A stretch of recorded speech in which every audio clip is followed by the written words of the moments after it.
मध्ये प्रभाग क्रमांक 18 मध्ये जयश्री रवींद्र फाटक, सुखदा संजय मोरे आणि राम रेपाळे या 18 मध्ये तिन्ही उमेदवार विजयी झालेले आहेत. आमचे बिनविरोध विजयी झाले आहेत. सर्वप्रथम मी या ठाण्याच्या जनतेचं, या विभागाच्या सर्व जनतेचं आणि जे अपक्ष आमचे उमेदवार होते त्यांनी आमच्यावरती विश्वास ठेवला, सन्माननीय शिंदे साहेबांवरती विश्वास ठेवून महायुतीचे तिन्ही उमेदवार विजयी झाले. त्याबद्दल मी सर्वप्रथम आमचे मुख्य नेते श्री एकनाथ शिंदे साहेब आणि महाराष्ट्राचे मुख्यमंत्री यांच्या दोघांचं मनापासून अभिनंदन करतो. चेहऱ्यावर दिसतो काय सांगा? खरोखर मी सगळ्या लोकांचे आभारी आहे. महायुतीचे जे उमेदवार मला दिलं तर आधी त्या मुख्यमंत्री आणि उपमुख्यमंत्री यांचे सदस्य मी आभारी आहे. आता कोण उमेदवार तुमच्यासोबत होते? कोणत्या पक्षाचे उमेदवार होते? उभाटा होते, काँग्रेस होते, परत मनसे होते.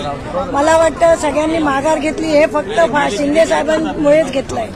ताई, आता पुढचे 5 वर्ष कशा पद्धतीने प्रभागामध्ये कामकाज तुमचं चालेल? मला वाटतं ही माझी 4थी टर्म आहे. यावेळेस मी जे बिनविरोध आली आहे तर ही माझ्या कामाची पोचपावती आहे. तर मला वाटतं याच्या पुढे माझं काम चांगलंच असेल. आणि आता बिनविरोध झाल्यामुळे जबाबदारी कमी नाही झाली, जबाबदारी माझी वाढली.